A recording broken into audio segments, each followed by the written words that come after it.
Two members from the PFP party, they're here with me. I'm referring, of course, to Mr. Raeyhon MP, Raeyhon Peterson, who is, of course, in Parliament and would like, no doubt, to be re-elected into Parliament and probably continue his work. And I can't speak for him, but I suppose that would be something on his agenda.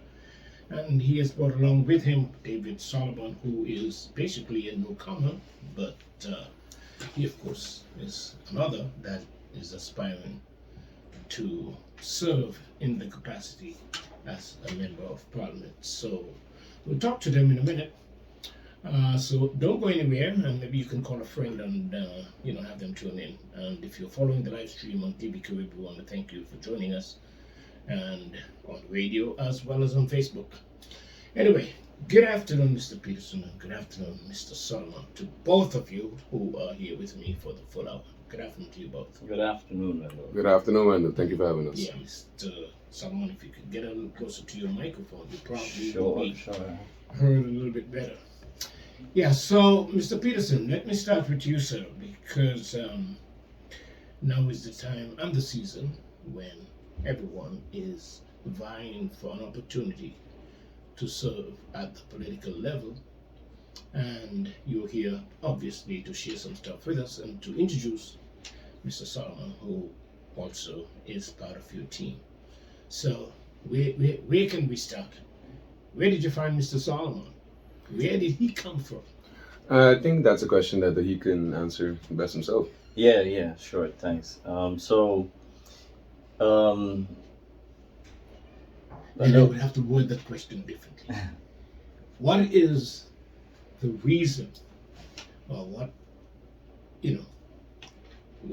what is behind you deciding to jump into the political arena? Let me put it that way. Yeah, sure. So, truth be told, if you ask me, I didn't really have political aspirations. It's not something that was on my mind. But when I came back to Sint Maarten in 2019, Can you get a little closer to me? when I came back in 2019, after having lived abroad in the Netherlands and 1 year in Australia, I came back and I saw the path that Sint Maarten was on, and I really couldn't, agree with it, couldn't get behind it.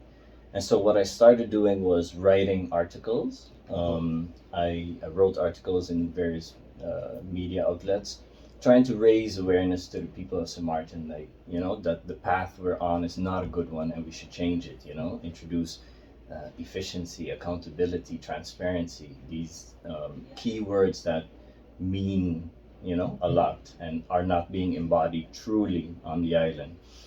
Fast forward, after a couple of years, Stand there for a second. Were you putting your name to these articles? Yes. Okay.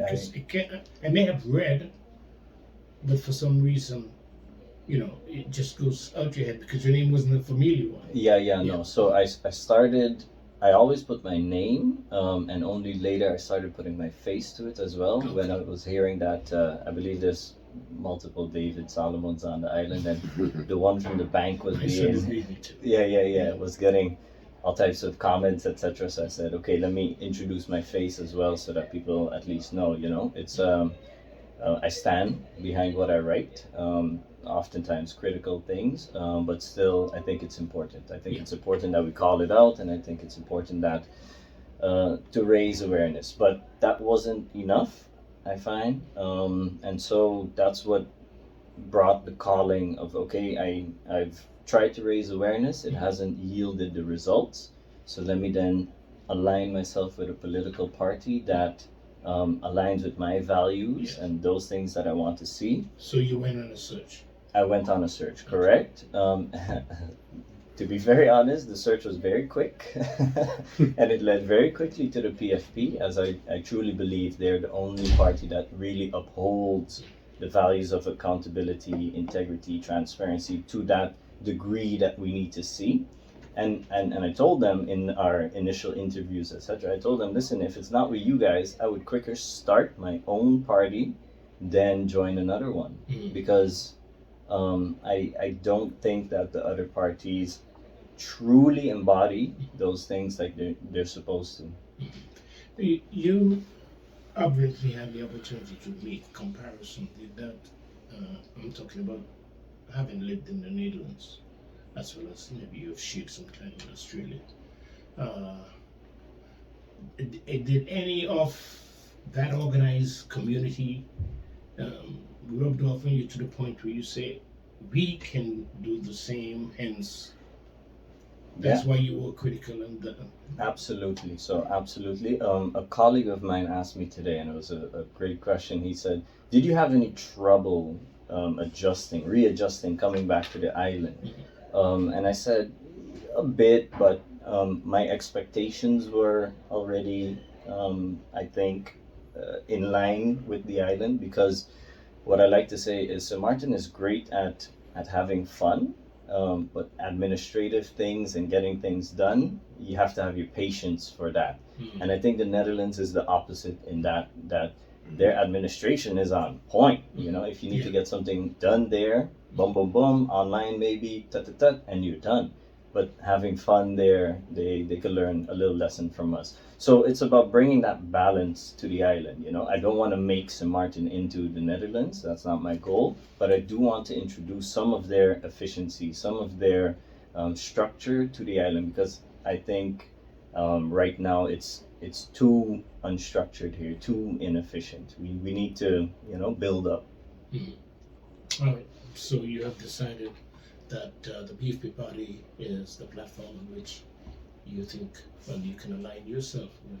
Correct. Might be given the opportunity to achieve these goals. Yeah, yeah. And a very important point in that is that, because people ask me, or I've posed this question to others actually, I've seen good people that I know from the past, etc., that are aligning themselves with current other parties, and that have brought us here, that have brought us to the situation we're in now. Look at, you know, GB, look at all the issues with the airport, all the issues that we face on the island. And I don't know how they can reconcile in their minds that, okay, I'm still going to join that party, you know? That's a troubling something to me. I find that because I then bring up the saying, a good person joining a quote unquote bad party, what do you think is more likely, that that good person will change the party, or that the party will change the person?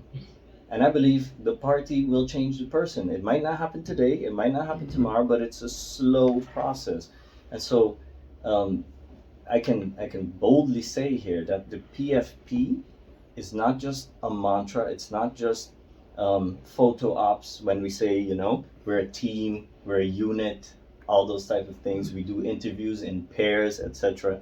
The party stands for it. They stand for that, and that is a very important message that I want to bring to the people of St. Maarten. Mr. Peterson, I've always noticed in the opportunities that were presented to me to speak to your group that you, more often than not, would always be with the leader of the party rather than being separate to be interviewed. Yes. Is that, and you're here today, and the young man obviously can speak for himself, no question. At the start, I figured that out quickly. I changed my question because I wanted to find a proper way to get to him. Yeah. But you're here with him today. Is this something that is a part of the PFP, and why? Yes, no, definitely. I mean, when we first met David, I kind of saw a lot of myself in him, especially the part where he came down and he had no political aspirations whatsoever, and then we saw what was happening to the country whilst living here, and you know, the alarm bells, they started to ring, and you know, your civil duty, it starts calling to you. And that's exactly what he went through, and he also went through the exact same process as me to vet these parties. And I was famously one of those in the civil service that always voted blank, because I was very vocal about not being aligned with any existing political party, based on the fact that they are the reasons why we're here now. Nothing has changed 4 years after being in, and that's why, you know, we came with the PFP, because it is ours. We don't have any people trying to pull our strings, no big backers behind us, no, big business owners, casino bosses. No, we are here because we're here for integrity, we're here for transparency, and we want to show the people of Sint Maarten that that is what we do. And like David said, we buddy when it comes to interviews. Why? Because we are a team.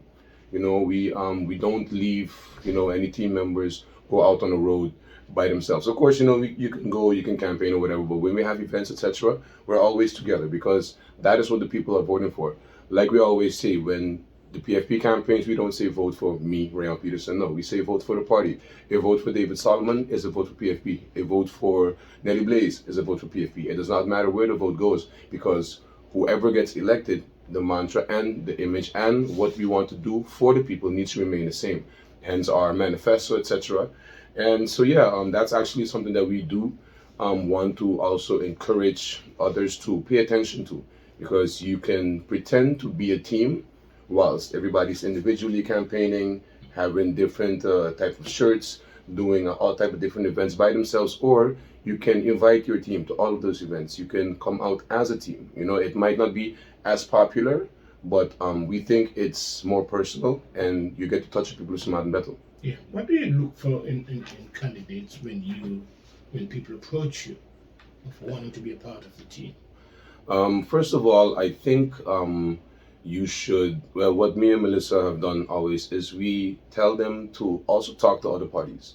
We encourage them to talk to the other parties to see where you find yourself, where you align yourself. Yes, we do, because we are not here to steal candidates or try to convince people to come to us because, it's fun. No, we have a job to do. It's not going to be a couple of years of fun. And no, it's going to be hard work. We have to get the team together. We have to grow because we have a lot of work to do. The foundation in Sint Maarten needs to be fixed. And, people might look at elections as a popularity contest, but I have been an MP for 4 years, and trust me, being one of the 15, nothing has changed. For me personally, I do not feel any more special. I actually feel that now is the time to work even harder. We've been in opposition for 4 years. We've been vocal about it. Now is the time to get the team into government and actually execute what we think is best for the people.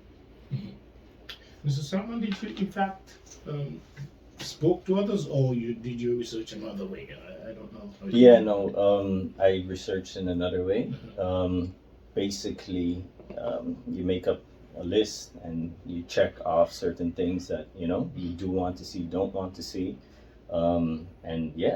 That's how I ended up there. So you think you're ready to get yourself in that circle and to begin to function?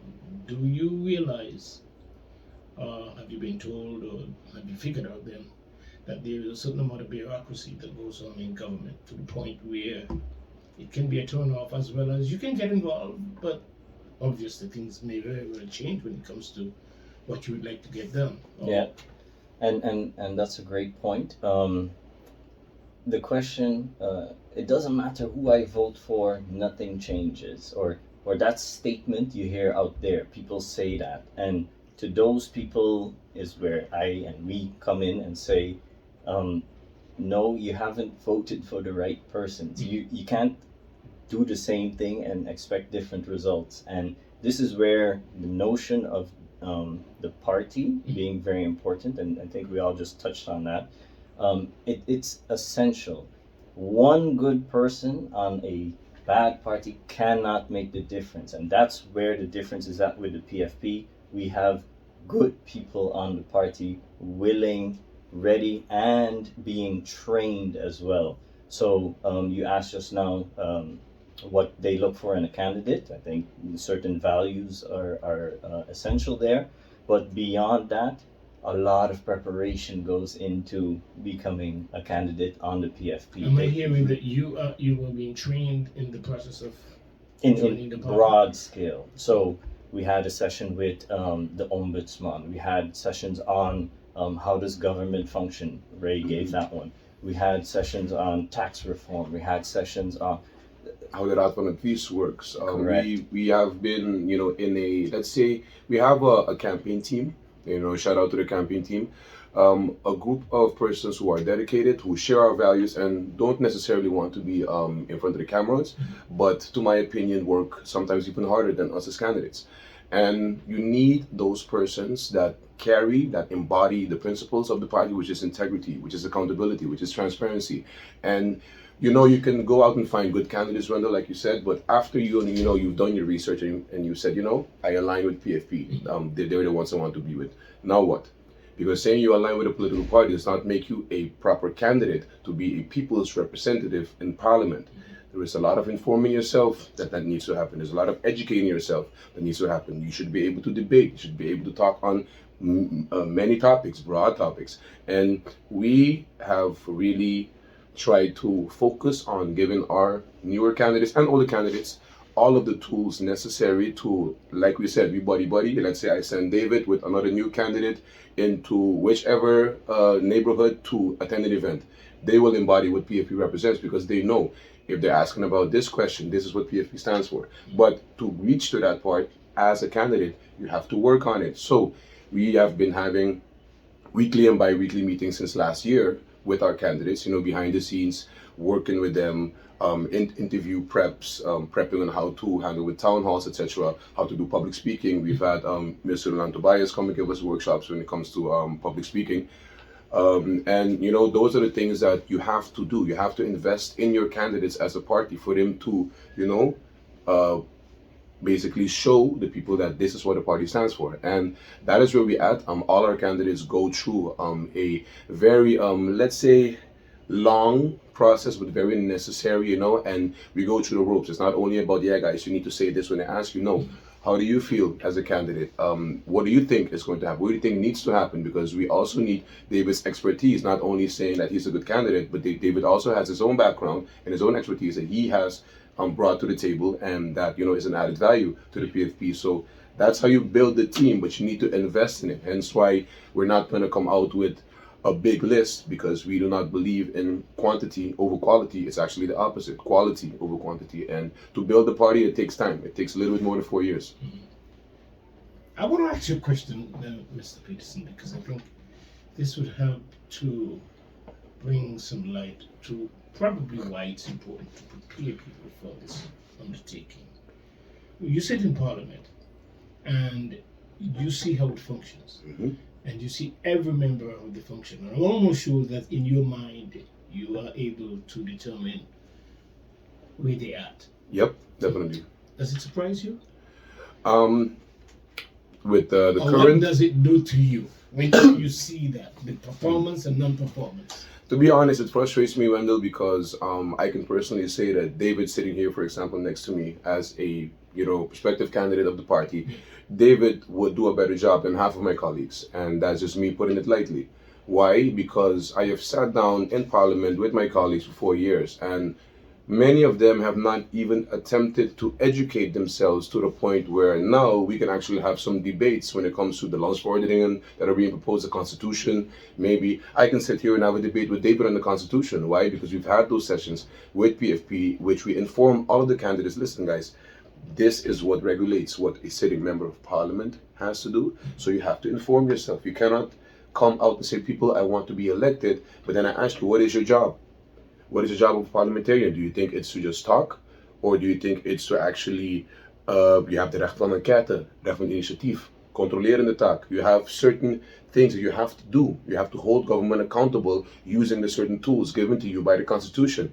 But if you do not know this as a candidate, then how can I even trust you to represent me when you haven't even educated yourself to represent yourself? And as the party, we really like to, show our candidates, listen guys, this is not a choice, it's necessary. You have to be at least up to par with what is going on and what you need to be able to do in order to do the function. Otherwise, if you're going to interview for a job, Wendell, to be a welder, but you've only driven cars, driven trucks your whole life, I don't think that, you're in the right mindset to say, oh, but I can weld, man, and you've never done it in your life. So that's kind of like how we see it. You really have to prepare, and that's how you become a better candidate. David, would you like to speak to that? Yeah, definitely. I think it's important to also give practical examples or relatable examples, because on Sint Maarten we have this notion that MPs have to, laws, come on, laws, right? Yeah. Laws, we need a law. Look, GB messing up, we need a law. And that is often not the case. So beyond the controlerende functie from Parliament, very important and very practical in this sense is that there are actually, and that's what I learned in the process, there are actually checks and balances in place, but we just tend to ignore them. That is the problem. So coming back to your question about, bureaucracy within government, did you know that if you're a person and you request a permit and the permit takes too long, you can go to the ombudsman. You can go there and file a complaint, and then the ombudsman will fight on your behalf, especially if she sees like a structural, amount of issues there. They'll raise it.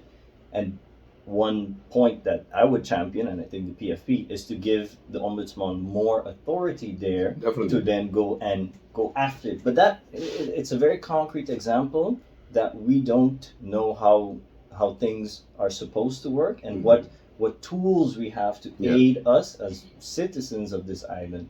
And so that's where education comes in, our part of educating the populace, and then using a team effort to make the change. How willing were you to learn these new adaptations? You think it was necessary, obviously, but and anything about it that make you feel, I'm on the right path? Definitely. So, from before you have certain concepts and notions in your mind of, okay, how things operate, etc. Then you go through the process, and then it's like, aha, oh, this is how that works. Yeah. Oh, this is how that works. So it was really a learning curve for you as far as how and what is expected of you to function. Yes. And it's very important. It's very important because how do you want to go and hold that seat if you don't know what it means, and if you don't know how to get the wheels turning? And that can be critique of a lot of sitting MPs. Yeah. You can complain, but if you don't know what tools you have available and you're not willing to use them, then you're a master complainer, and that's it. Exactly. That tells me that we do have a lot of capable people, but the preparation to be able to move into this position and get the work done is what's often missing. But also, and I wrote the article about that, is the political arena is a nasty one. It's unfortunately nasty, and we have seen it, especially in these last few months. Oh yes, definitely. Go to new lows, if you ask me. And so, what intelligent person would put themselves in that position? So, and that's a catch-22. Yeah. So you want good people in there, but the place is like and I made the analogy there. It's like a boxing ring where the opponent is going to fight dirty and the referee isn't looking. Yeah. Why would you as a person go in there unless, and this is why I've chosen with, he's a fighter, so I got good backing right there. No, that's why I've chosen to go in with a team that I know will have my back. 100%. That we can rely on each other, and then we'll, try to change the whole thing. Good for you. Does that sound, Raeyhon, like we do have capable people? When I listen to him, it sounds like the political climate pushes good people out because they don't want to get involved in this. Definitely, Wendell. And you see, it's sad because me personally, I think that that's a big problem that we have. The fact that I refer to the political arena as it's a Shark Tank. You jump in, you're gonna get bit, and we see this, but we've also seen our own representatives basically encourage this type of behavior, which to me is not good. For example, we had the whole situation with the ombudsman. In which a minister started to refer to her and with her husband and the kids, etc., calling her names, etc., and officially. And these are the type of things that discourage good people to actually be like, oh wow, what if I come up there? Now they're gonna start talking about me and my kids, etc. And it's demotivating, but to some people like David and I, for example, it is also a reason to say, you know what, then some people have to stand up for it, and me, for example, I've been in Parliament Wendell, you can say what you want. I've heard everything about myself and I've signed up for it. I'm a public figure. So I will not go out and try to fight anybody that has a public opinion of me formed by them seeing me in public and not knowing me personally. Then so be it. I am a sitting member of parliament and I represent you as well, a citizen who criticizes me. But that's also something that you need to embody. And what we will not do is go and fight civilians when they only have, you know, us to basically show them how it's done. So it's kind of a paradox. And if you want to put yourself in the political arena, you're going to have to, man up and get ready for some blows. But by the end of the day, it's going to be worth it because it's what people are smart in. Mr. Raeyhon Peterson, MP Raeyhon Peterson, by the way, he is here with us for the follow-up, along with David Salomon. If you have not heard that name, get used to it because you probably will be hearing some more from him. Mr. Peterson, just before I go to a break, I would like to ask you if you can express what it's like to, you have some new addition to your list because you did also have one that left. One that we removed from our list, yes. He did not leave. We removed him, yes. He was removed. Yeah. The decision was made within the party a year before the actual decision to take distance from him was made. We, as a party, we decided that our principles did not align at some point, and this was, I think, since the first year being in Parliament between me and MP Gums, and of course we said, we're going to wait and see how it works out, and it didn't, and I think it was in 2022 where we decided. 2021 or 2022, that we send the good gentleman a letter saying that we are distancing ourselves from him, and that's how it went. Well, we don't need to really spend much time there, but the point I was getting to is the new folks who are around you. What the feeling is like having them, and how good a chance do you think you have? To be honest, our team is great. I love the team, and once you get to know a couple of the other candidates, you will see what I mean. We actually are one.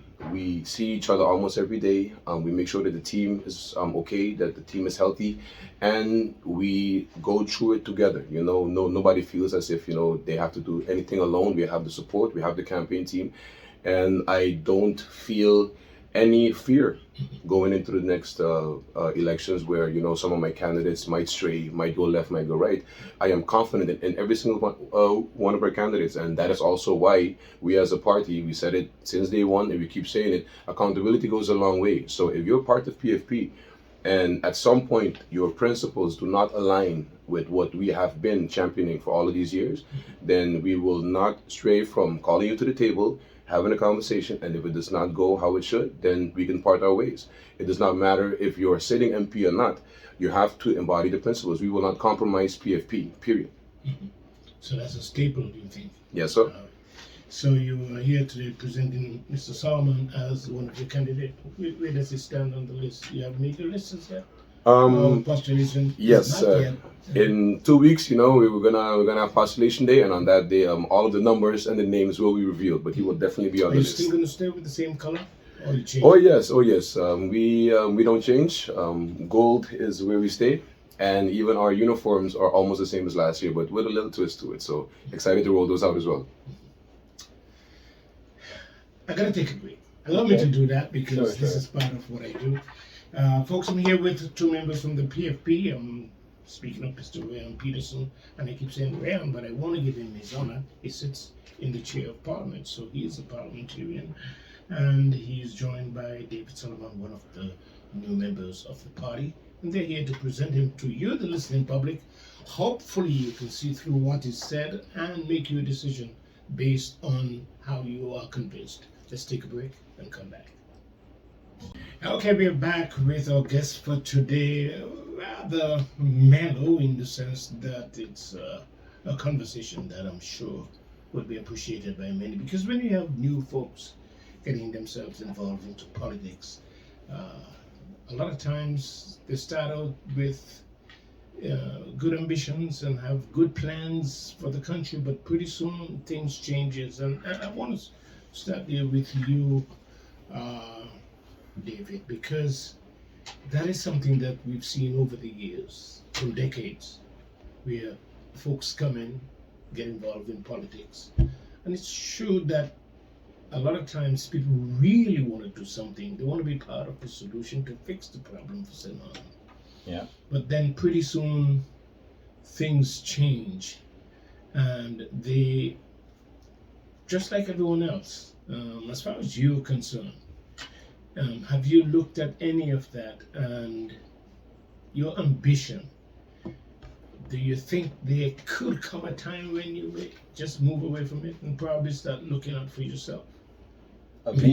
Me personally, no, never. But I think it's important to again bring it back in a way that people can understand. I think it isn't easy. It's not something simple. I don't think you join a bad party and they're from the get-go they're like, all right, I need you to this and this. Some might even, but not all. I think it's a very slow process. So you get in, let's say, and everything goes smooth the first few months, da da da. Then at some point, 6 months in, they put a piece of paper under your nose and say, you sign this, and your conscience kicks in, and it's not a good something, but they say, sign it. Okay, you sign it. It's a little fishy. A few months later, they say, sign this one. This one is now a little, and then they say, listen, you signed the other one. We already have you on that one. Make sure you sign this one as well. And that's how they get you. It's a slow process, and you really have to be a very, very strong person, and ideally not a person, a team, where that type of behavior is not accepted, because that is going to make the difference. And so coming back to your other question, do you think the island can, or making it that question, do you think the island can change for the positive in that sense? I believe so, yes, but you have to have the majority of the people with a moral compass that says, no, I will stand the ground. Ready to stand their ground, because it's not easy. It is not easy. Fighting corruption is not easy. But most people interpret they put politicians in the same bracket. Yeah. They come in with good aspirations. They want to do good, but then they change. Absolutely, and so and that's something of a democracy that I don't tend to like. You can't see into my soul. You can't. So I could be here saying, and you have to trust on some level that what I am saying is true, and I will embody it through and through. Even when I'm in a closed door meeting, that I will uphold the things that I am saying here and now. And for me, I can say, trust me, and then watch what I do, because that is the only way on the long term, I think, that you build that reputation and that trust, and then aligning yourself with a party who has also done the same. Well, you just answered my question about actually what you're saying, if any of this you've noticed in the folks who you now align with in the PFP. Yeah, correct. I'll let Raeyhon answer that. I don't know what I can't say. So yeah. No, I mean, I think the question is pretty simple. If you have seen, people within the party standing the ground, and I think that's all that me and MP Gums have been doing these last 4 years. Like Wendell, I've been honest with you about it. I have also been approached to be Minister of Romy. MP Gums has also been approached to be Prime Minister, etc. They've always tried to get us to be part of it. But like we always say in Parliament, and it's become a sort of a running gag, we are not part of the show. We said that we are going to come in and get our feet wet, but what we're not going to do is compromise. The story that David gave, when somebody comes and they tell you to sign, etc. I went through that. I went through that with the Honorable Minister Peterson, who became the Minister of Romy, had all the right intentions, and I was one of his main advisors. And one of the things that we said is, guys, we're going to do it right. Romy is our family, and we're going to do it right. We're going to fix it, because it came from, a dire situation. So it was nice the first couple of months, and then it starts, from the background, from the then MP members. We need this land transferred, or we need these water rights given to these companies. Exactly. From the MPs back then, when Minister Peterson was there, and I was his advisor. I was the acting head of domain then, and he is also my personal friend. So I used to be by his house every night and be like, bro, we can't sign this because we are going to compromise. That is not what we came here to do. And he was also part of the same mantra. He still is. And he did not compromise. And then what did they do? He had, I think, an accident, a year before. And when it came down to the fact that, I think it was the Alegria case, remember, that we spoke about very, very heavily, where he did not give the 15,000 square meters of water rights to said company. They removed him. The same MPs that put him there started to practice pressure, to my personal opinion, and I advised him, listen bro, if this is the environment, then resign. It's not worth it. And that is also one of the reasons why I got so frustrated and decided, now is the time. And between all of that, we were already ready and busy with the association as a political party. And I think about a month or two after Minister Peterson was removed, I was also removed from my position as acting head.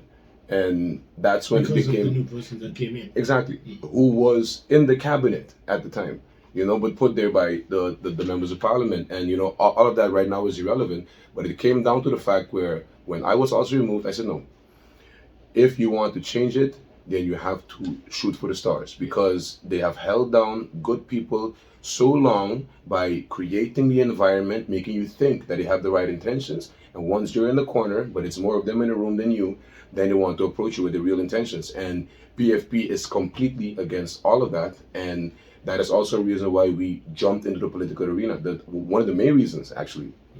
We do have an issue, especially when it comes to the Dutch, who, of course, are the ones very much in charge of the court system, justice.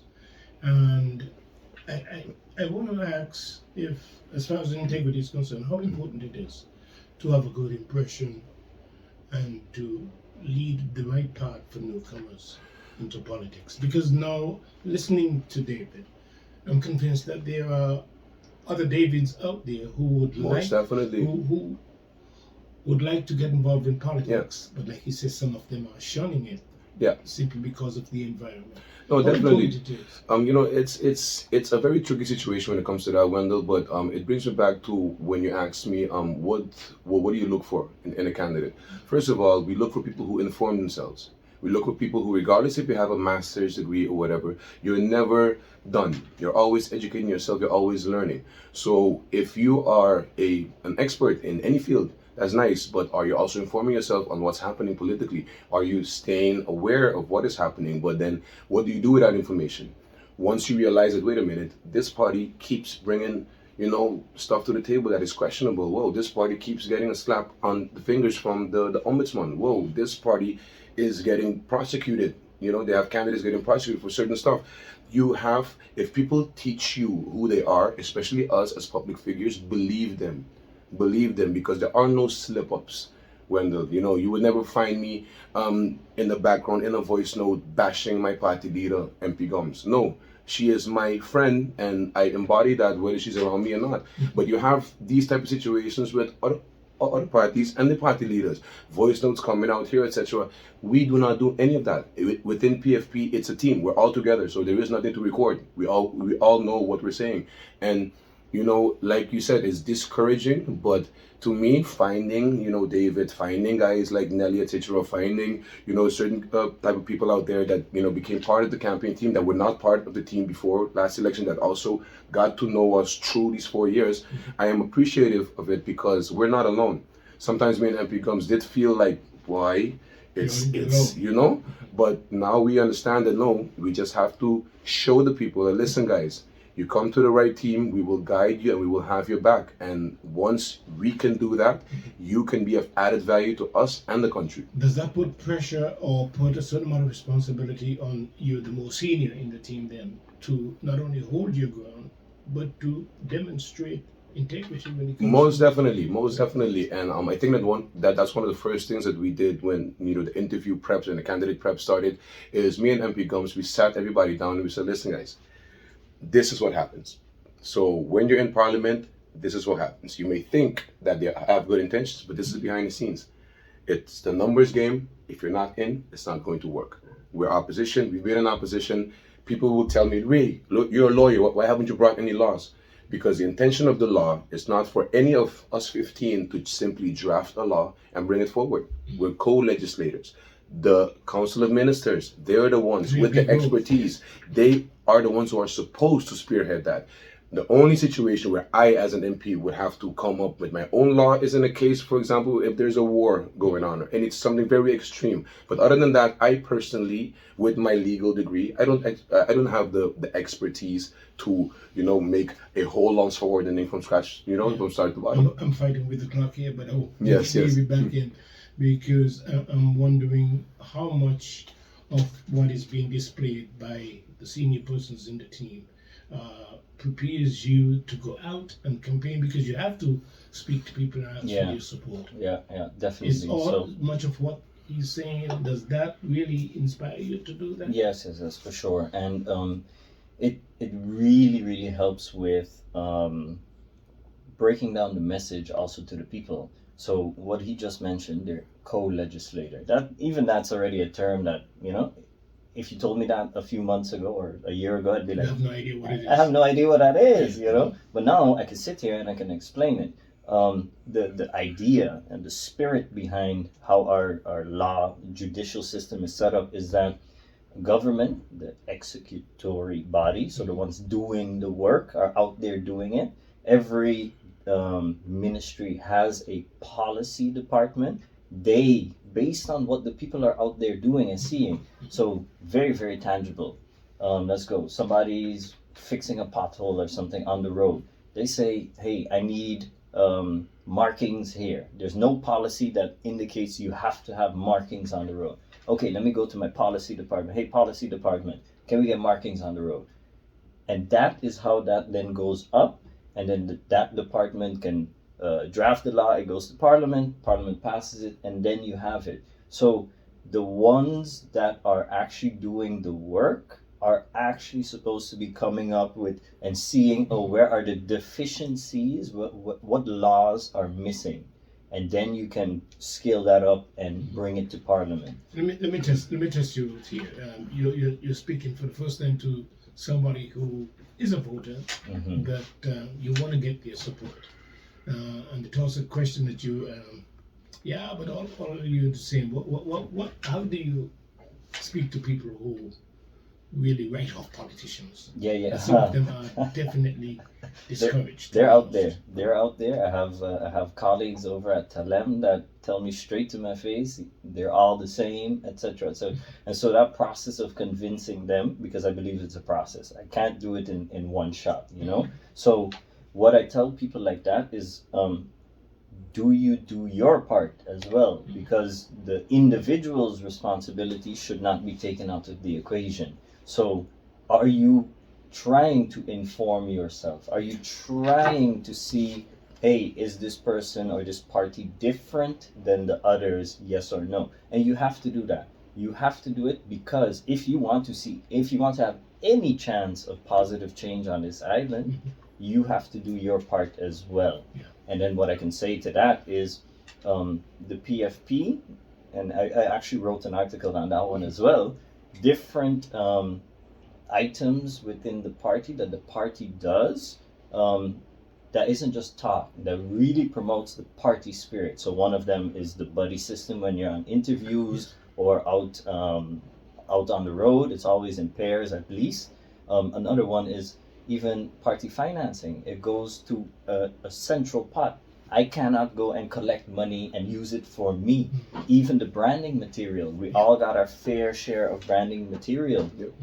Those type of things are the key that show that. Same size posters, etc. I wanted to wrap it up because I want to give you an opportunity to in as brief as possible, speak to the folks. But I want to thank Mr. Peterson for, in the process of presenting him, that you give me an opportunity to pick his brain and see what he's made of. Most definitely. Because that is important to our listeners. Because again, it reminds me that there are good people out there who want to do good, but a lot of times we start on the wrong foot or upside down, if you want to put it that way. What would you say briefly to the nation as a young candidate? Quickly as possible. So it was St. Martin's Day just this weekend gone. Happy St. Martin's Day.